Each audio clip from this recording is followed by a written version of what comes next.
The fine was addressed to my 78-year-old father.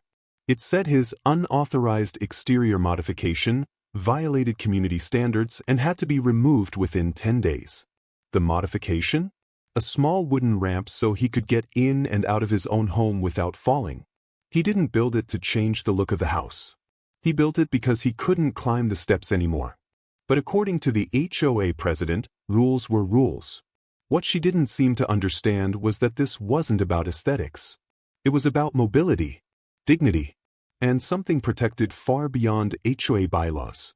And once the city got involved, the conversation changed very quickly. My dad had lived in that house for over 25 years, long before the HOA president ever joined the board, long before most of the newer neighbors moved in. It wasn't just a property to him, it was the place where he raised his kids, fixed up old cars in the garage, and planted the oak tree in the front yard that now shaded half the block. But time changes things. A couple of years ago, his knees started giving out. Then came the hip replacement. The physical therapy helped, but stairs became a daily obstacle. 3 small concrete steps at the front entrance suddenly felt like a mountain.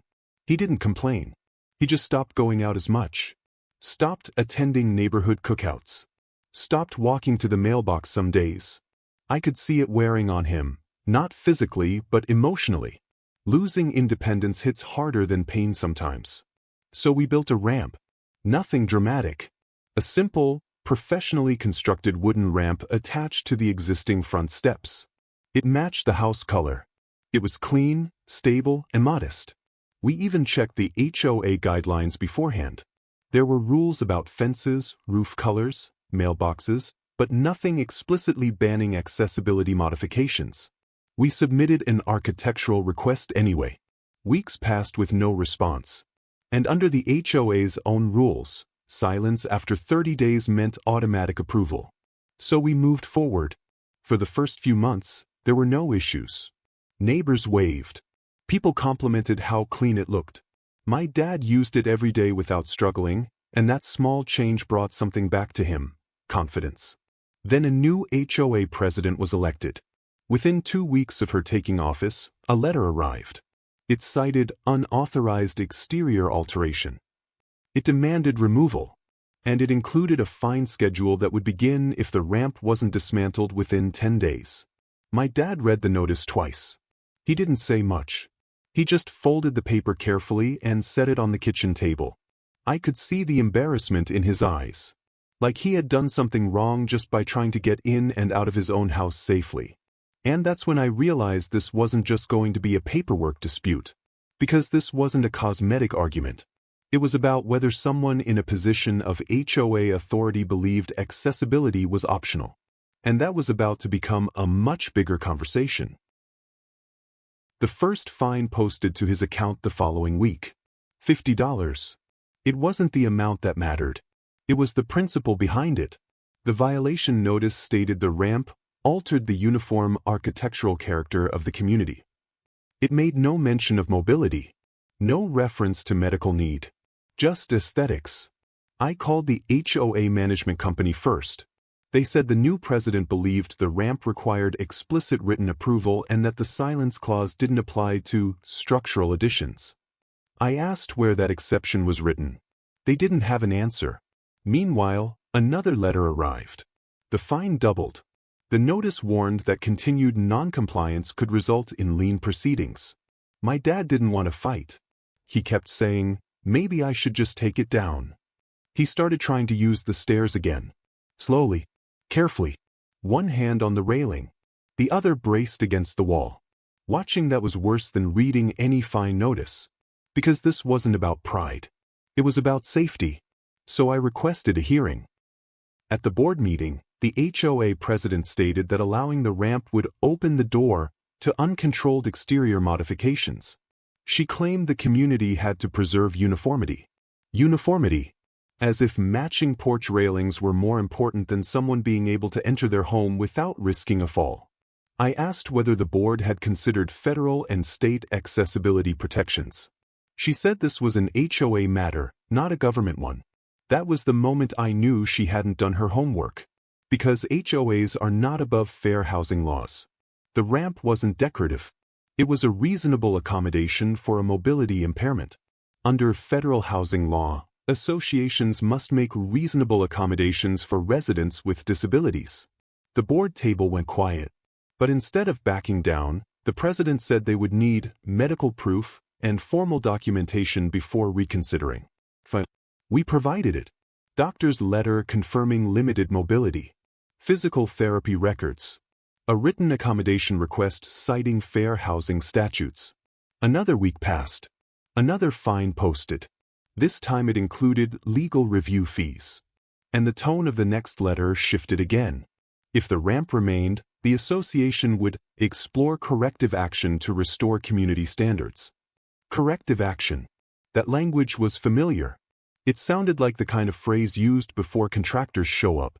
And that's when I decided this was no longer a neighborhood disagreement. It was becoming discrimination. So I contacted the city's fair housing office.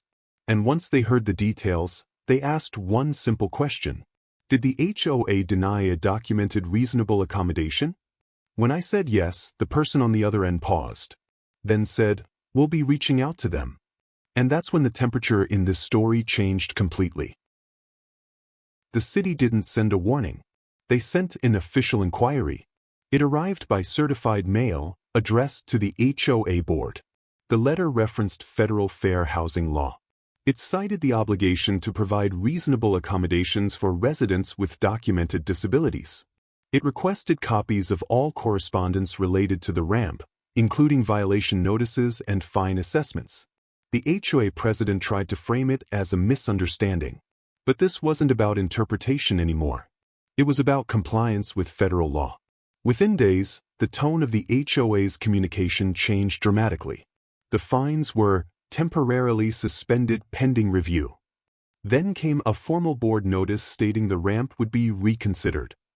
Reconsidered, after weeks of threats, after daily penalties, after implying liens and corrective action. The city representatives scheduled a compliance call with the board.